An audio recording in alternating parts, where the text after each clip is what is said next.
The missing world in World of Warcraft. 610 has a video here. It sounds depressing. Let's see what this video's about. You know, Mob Remix has got me thinking. This story was just an absolute banger, no? We've got some good faction conflict cheese, the lessons of the land and the Shah. Oh, and how can you forget just chilling out and farming?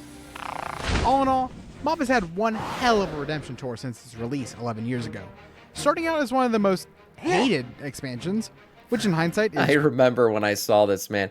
Mob did get bad hate for no reason. Mists of Pandaria was one of my favorite expansions. It was. It's an underrated expansion. I have good memories. That was the last expansion that my friends and I went to Best Buy at midnight and freaking got the expansion. And we got posters, I remember, with the expansion. Man, it was great. Those were good times. We went and got it, played it all night, installed that shit, got the CDs. You know, how the good old days, man. All that's gone now. Crazy to think about. To one of the most universally beloved, it's a testament to the quality of Mop's story and just how right things can go. But there's another expansion that fighting old gods and deposing war chiefs got me thinking about. Battle for Azeroth. Y'all ever think it's weird how much similar ground these two Battle expansions for Azeroth. Yet Another one. Yeah, it's another. I'm kind of agreeing with Sixten here. I think these were two expansions that are kind of underrated. Now looking back at BFA, and maybe this is, you know, with the Shadowlands glasses on because of how shit that was. It wasn't that bad of an expansion. It had some of the best storytelling we've ever seen in the game. With the, remember the fully rendered cutscenes. You had the war, and yes, it became an old god expansion. We all knew it was going to head that way. But take away the Azerite armor mistakes early in the expansion. It had some really cool stuff. Island expeditions, the war fronts, like those things kind of got left behind because of how bad Azerite armor was. They had to go all hands on deck to fix that. But all in all, the aesthetics of it, the races that were added, the Kultirans and the Zandalari, I mean, there were really cool stuff in that expansion. And the stories were good. I kind of miss it. Also, Battle for Dazar Lore, one of my favorite raids of all time. Good expansion, man. One is commonly seen as the peak of the game's story, while the other is commonly blamed for its downfall. Both have the same core premise. The factions are at each other's throats, there's new lands and new allies to conquer, and a bit of old god to spice it up. Today, yeah, don't forget, too, didn't we have, wasn't BFA corruption gear at the end? That was insane, man. That was crazy stuff. It did have a lot of content. I agree, Monarch. Yeah, it was underrated, man. Let's dig deep into why I think Mob succeeded and Battle for Azeroth did alright. And how the World Soul Saga can learn from it. Because you see, I think it mainly falls down to a simple problem. The world in Warcraft has been forgotten. Ooh. What do I mean by that? Well, there's just an energy to Mob's dialogue that is missing from modern stories. Characters still talked in their monologuing, somewhat stilted way, but for some reason it worked. When compared to why? Newer stuff where Wait a minute. I could tell you why. I could finish this video right now. You know why? Because these right here, these were man conversations. Look at that anger. Look at that anger. Even though this guy's face is made of like 2 pixels. Look at the anger in that face. This is a man on a mission. This is a man I can relate to. A man's man. Look at these. Look at these guys right here talking. Look at the anger. Look at the disgust. These guys are talking about war and death and primal fury. And then we got this shit. Look at this. A glitter boy. All like, what's happening to my powers? Azeroth's giving my powers back. Oh, let's all have a, kumbaya and sing about it. Hold hands. We're friends. Yeah, it's the demasculinization of the game, man. That's what it is. This is World of Warcraft. War in and of itself tends to be a very masculine thing, and it's just hasn't felt that way in a long time. It's sad, but it's the truth. It's the truth. It's just not as vicious and manly as it once was. Stuff where it just feels kind of off, and like I think Sam's it boils Bugs all down to here. one word: politics. Wait, no, It's missing the not war, those exactly, ones, not those unreal. ones. Azeroth politics. There's a common belief you'll hear around that people miss when major lore characters felt like big deals and they were above us in some way. Nowadays, we hang out with them so much that it feels like they're yapping at us, calling us champion or Mawwalker. But in all honesty, I don't think it's because we spend too much time with them. It's because they brought themselves See, down and to there were touching moments in BFA. I remember this stuff. I love the Jaina questline. I played through it on the Alliance, and all this stuff with her family. Like, these were touching moments. I'm not saying there can't be, nice moments. I guess you could say more feminine moments, whatever it is. Those things are fine in a game. That's part of life. You can't just have hairy-chested men everywhere swinging axes. It kind of gets redundant at some point. You got to have some good backstory. Some love involved. Sure, family ties, all that stuff. I mean. Things like, look at the movie Gladiator, right? Badass movie. But at the end of the day, it did come down to, the feelings and the stuff and his family and the death and the death of his son and wife and all that. Those things matter, too. You got to have that stuff in war. But it should not be the only. You got to have the other stuff. You got to have the hairy-chested men swinging axes, vengeance, and all that shit. We just didn't get that anymore. Like, look at Viranath. She was part of the Incarnates. No, nobody ever took vengeance on her. We killed Farak, right? We killed Farak. He's just fucking dead. We didn't even acknowledge that we killed him in the cinematic. He's just dead. This guy was like burning people alive. Oh, kill Farak. All right. Now let's talk about our feelings now. Let's get our powers back. Like, they completely didn't even acknowledge that he had just been killed and all the shit that he had done. Yeah, be a man, suck a dick. Exactly. And so, like I said, good family stories, things like this can happen. Though I think the whole Jaina questline was great.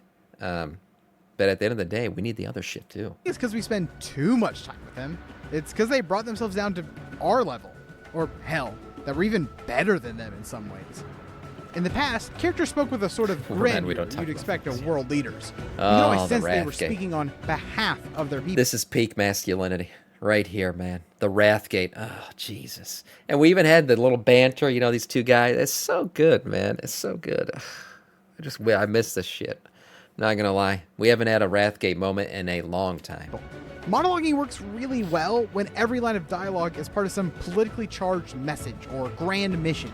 Let's look at a mop cutscene real quick. My personal favorite and what I believe to be the best example of this.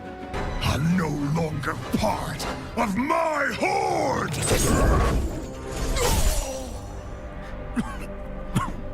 The violence. The world will hear of this. They will come for you. Yes, I'm counting on it. You catch that? Oh my God! I got goosebumps, man. I've seen that thing 1,000 times, and I just got goosebumps. I'm not joking. What a great moment. Great lines, great delivery, the emotion. A little bit, he just stabbed somebody in the gut, and they're talking about, his plan and how things are going to go down. And like, these things might still be happening in the game, but Blizzard's not choosing these moments as cutscenes. That's a problem. Not only are these things happening less, but Blizzard's not choosing to show them in cutscenes. They're choosing like very emotional moments, and that's it. You can have the emotional moments, but give us some of this shit. I want to see somebody get stabbed in a gut. Talking about a plan. Man just got stabbed, and the first utterance out of his mouth is, what was that again? The world will hear of this? Like, come on, man. You've got bigger things to worry about, like all sorts of external and internal bleeding. Though he ends up being fine. Bandages do wonders. But yeah, Taryn Zhu getting stabbed wasn't just a moment between these two characters. At this point, they barely know each other. No, the biggest impact of this moment wasn't to Taryn Zhu's vital organs, but the political implications of the Horde's war chief stabbing the leader of the Shadow Pan. Every moment in the dialogue between these characters can be read like this, especially when Garrosh reveals that the entire reason he did this was to provoke the world leaders. Right. Even though we have an intimate view of both of these characters, and we've spent plenty of time with them both, they still have this grandiose aura to them. They just exude power. Yes. Garrosh and Taryn Zhu aren't just badass warriors. They're symbols of greater ideas, the figureheads of ancient cultures. This is what I'm getting at. Mop's story is so fulfilling because you can feel presence in every cutscene, every line of dialogue, or even the quests. The shadow of Azeroth is casted upon everything. Man, he's so right about this. Like, everything that Garrosh stands for, like, he embodies it. He is, anger. He is pride. Like, he is these things. And then you see, Shanzhu, he was just talking about, he's more, understanding, right? He's more calculated. He's more in touch with the land and stuff like that. Like, all that stuff. And they were embodiments of those things. Who the hell are the dragon aspects? Like, honestly, I feel like we just had an entire expansion about the dragon aspects and everything, and I feel like I used to know them better than I do now. Now they're just like muddied. I don't know what they're the aspects of certain things, but I feel like they've lost power. I feel like Alex Straza doesn't know what she's doing half the time. I really don't understand what her, like, I know her motives, but she doesn't act on them. She never really does much. I don't know. I feel like everyone's just a bystander NPC now. Where back then, like, these guys were badass, man. These guys were worthy of taking your character over to standing next to them, taking a screenshot. Because you're like, oh shit, it's Garrosh. Like, you felt like you were looking at a celebrity when you saw their NPC in the game. It's not like that anymore. Is written when they speak. Compare this to Battle for Azeroth, which still has a war chief to dethrone, and even more brazen attacks that escalate the conflict. On paper, the events of the expansion do enough similar things that should establish this same sense of scale. However, the actual words spoken by our character moves the camera closer. BFA is part of a greater shift in WoW storytelling. We see the more intimate thoughts and feelings of our characters, their struggles and triumphs, which was usually reserved for the books. Yeah. I believe this shift in perspective... Thoughts and feelings are not a problem. BFA proves that because it still had some of the hardcore shit in it. Still had a little bit of, action, some war, some devastation, some death, some, Anduin looking over the bodies coming back from the war, if you remember in that cinematic from Stormwind. Right, and then he's talking about they're talking about calling up the farmers next and everything. Like, that is war. Like, that's an emotional moment, but it's talking about war, man. Not talking about how my powers are coming from a different place now and I'm feeling good. I don't know what to do. Norse Dormu is the biggest joke we've gotten so far as an NPC. Yeah. I don't even. It's just it's ridiculous. I don't even know what half these guys do anymore. BFA was a great storytelling. Look back at it. It was in my top 3 expansions. Yeah, I think a lot of people look back at BFA and they changed their opinion on it. It was not bad. Which can work for a story, has led to an awkward teen phase where the greater mechanisms of the story, questing, cutscenes, raids, doesn't mesh with the actual story being told. For a comparison, let's look at a BFA cutscene that could be seen as a direct corollary to the Mop one. Sourfang's Mock Garah. This. A traitor leading traitors. Why should I accept your challenge? You want to make me suffer. You sense that, don't you? That just completely... As shitty as Sylvanas' story arc had become at that point, you gotta admit there were some cool moments there. And that Makura was pretty cool.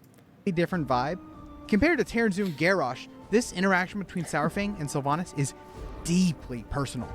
This cutscene is more about the culmination of Sourfang's story than it is a coup against the war chief. Tangentially, following this, we get Sylvanas' infamous mustache-twirling speech that sets her up for the Shadowlands. The reason this speech feels so off is because that moment right there where the undead chick looks at her because she's like, it's talking about how freaking the Horde ain't shit. That was a really cool moment. Like, Sylvanas' story, it's just is what it is. There's nothing we can do about it. But the delivery of it in these cinematics was pretty good. No message. It's essentially a nothing burger. No greater political aims. It's solely setting her up to be a raid boss. That's the sort of dissonance I'm trying to get at. This vestige of how stories in Warcraft used to be told, being put somewhere the storytelling trailed off there, for sure. Sylvanas' story was mishandled completely, and I agree with him on that. The way stories were told prior to that were much better. Garrosh's storytelling, fantastic. Sylvanas, it felt like they were just trying to get her to the Shadowlands. Doesn't fit. Oh, and this, oh my god. Let's step back from the major characters. The fucking wisp of Arthas. Let's zoom in on the smaller pawns of the factions. Your generic quest givers.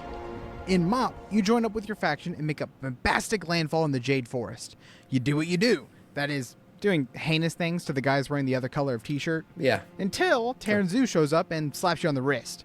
For an example, we're going to look at the Alliance version of the scene, and with our newfound perspective, let's pay attention to how things are said. Men, stand down! This is one of the natives. We are from the Alliance and mean you no harm. Tell me, what was that shadow you drew out of me? This is not the place to explain. In short, your own doubts have been made manifest as a consequence of your too, actions. so good. You don't understand. We're fighting a war here. Oh, I understand perfectly. I have eyes. But Pandaria is not like whatever land you came from. It lives and breathes. You should be careful what kind of energy you bring here. Now put those weapons away. There's two things I Yelling want to at point him, out man. from the scene. First off, It's a good does scene. anyone else sense a weird vibe from how Rel says one of the natives? Yes, 100%. Actually, when he said it, I was like, damn. Seems kind of racist. You know, he just call it one of the natives are here. I don't know what he was thinking about or like how he was addressing it, but something about it, yeah. And I think it was intentionally so. Blizzard wanted to make it seem like we were completely out of touch, like we're showing up to this land, bringing our war here and shit. And oh, look, it's one of the natives telling us to stop fighting. This guy don't know shit. Like that's basically how it felt. And I loved the Shaw and all that. Man, the storytelling was great, and the delivery of those lines is awesome. He's telling him like, calm your shit down. That shit came from you. I'm gonna tell you how shit works here. Like that, you know, he had some power to his delivery. Now it just feels like everything is very soft. Nobody's too, you know, it's just the delivery of everything just seems much more, I don't know how to say it. There's no anger to it. Nothing, you don't feel it. Like I said, maybe Farrak had some anger in some of the shit, but then we just deleted him and we didn't even acknowledge it. Didn't matter. With just a quick They need phrase, we freedom, yeah. immediately established that the Alliance views the Pandaren and the other inhabitants of the land as an other. Second, the way he retorts to Terran Zoo that we're fighting a war here shows that at first he just assumed the Pandaren didn't understand Yeah, the like quote he's an unquote idiot. complex relationship that is beating each other senseless. Building off of that, the story of the Jade Forest continues with this story thread. Upon making landfall, I think the it Alliance and was- Horde settled down and approached the newfound culture with I think Metzin's last expansion, damn. I wouldn't, he definitely worked on Mop. Mop was definitely his, so was Warlords. I don't know if he did BFA. He probably did. He probably did, because those things are laid out about like 2 or 3 years ahead of time. So hopefully the war would then bring some of that back. Yeah, definitely. I think, but BFA, I believe, got changed. I think he had laid out the groundwork for BFA, but I think I definitely know the Sylvanas story arc and the change into Shadowland and all, that was not him. So those things did get changed after he had left. So probably BFA was the last thing he had somewhat of a touch on, and then after that it just tailed off. respect. Nope. They play off pre-existing cultural conflicts and Definitely recruit inspired the Pandaren change. natives into their proxy war. While the player character is off meditating with Lord Wakar, the factions are doing some shady stuff. Bringing their war to these shores doing causes war shit. immense destruction, culminating in the corruption of the Jade Temple. The story of the Jade Forest is a perfect example of how Azerothian politics can provide interesting facets to the story. With just a line or two of dialogue, a simple question shows us how the Alliance and Horde force themselves upon the land and leave the player with a sense of guilt to dwell on, It's opening awesome, you up man. for the greater message that Mop is trying to Of convey. course, war is bad, right? Like I talk about, I'm like, oh yeah, I want more war in my Warcraft. Of course, it's a game. But at the end of the day, like even Mists of Pandaria wasn't necessarily delivering that war is good, or like war is something we need. But there was war, and then the message of peace came in, and it was so well delivered, man. Like it was good. Like I feel like in Dragonflight, they're trying to tell us the same things that they told us in Mop, where like war is bad and we should be friends and all this shit. But they did it in such a... the delivery was not the same. It's not the same. Mop did it the right way. But back to BFA. We have a similar situation. There's a war to fight, and we need to recruit some fresh meat. To stick with the blue side of ordeals, we're going to look at the Kultiris story. In comparison to making landfall and starting proxy wars in Kultiris Pandaria, storyline was we great. accompany Jaina on a diplomatic mission to recruit Kultiris back into the Alliance. As a setup, there's no way for this to not be personal. And while I believe that this individual story actually kicks ass, the ramifications of such a personal matter being the setup for Kultiris joining the Alliance leave things a bit dry down the road. Mom and daughter make up, and now the Alliance has a navy to attack Xanalar with. There's just not much going on Some beyond epic that. moments. To put a bow on this, Battle for Azeroth got stuck in the middle of an evolution of Warcraft. The intimate storytelling of the books, with its interpersonal dramas and complex motivations, bled its way into the main game. While emotionally charged character dramas are equally good at telling stories, the mechanisms by which Blizzard tells their tales didn't adjust alongside it. We still take part in massive what battles, he's saying. siege capital cities, and deal with inter-faction divides. But with the intimacy of the story, those events don't have the proper setup to feel like the political actions that they are. I've seen the word Marvelification thrown around. The idea that WoW Yeah. storytelling shifted to be more like MCU movies. And while I don't exactly agree with that assessment, it certainly puts a word to the problem. Because when we have such a close relationship with our characters, like we do Spider-Man or Captain America, and they perform these world-changing events or stage coups, it feels more like action figures slapping against each other rather than some sort of 10-season HBO political drama. Sure. So, Yeah, I what could about see the that. War Within? Well, I get the vibe that Blizzard is continuing down the road of telling these character-driven stories. And I don't think that's a bad thing. Let's look at the core setup of the expansion, just by looking at the box art. 3 characters, Yeah. a guy with daddy issues, a guy that gives daddy issues, and a one-woman Hot Topic fashion show. All of them just go deep into some caves and fight some spiders. True. At its core, this setup is a prompt to explore the war within our characters.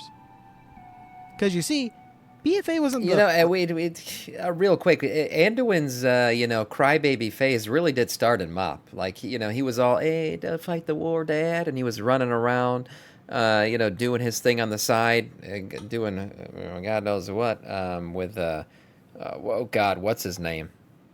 One of the dragon aspects, and he's not an aspect, but he's a black dragon. I can't even remember right now for some reason. But he was running around doing his thing, telling his dad, stop fighting the Horde. Rathian, yeah. And that really started that whole thing. Now, I felt like Anduin's best moments so far were in Legion. When his dad died and he had to take up the sword and do all this shit that he had to do and for the Alliance, all that stuff. He had some good moments there. We're going to see where his character arc goes going forward, because that is going to really affect whether or not my opinion on the story is good or bad. We got to see Anduin.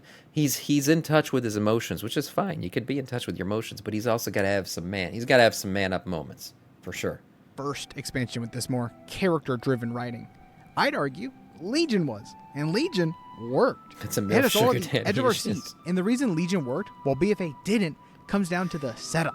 One is a complex geopolitical war, and the other is an existential threat from space demons. Right. The narrative doesn't demand complex motivations from the Legion. They're a bunch of demons that want to destroy everything. Not much to write home about.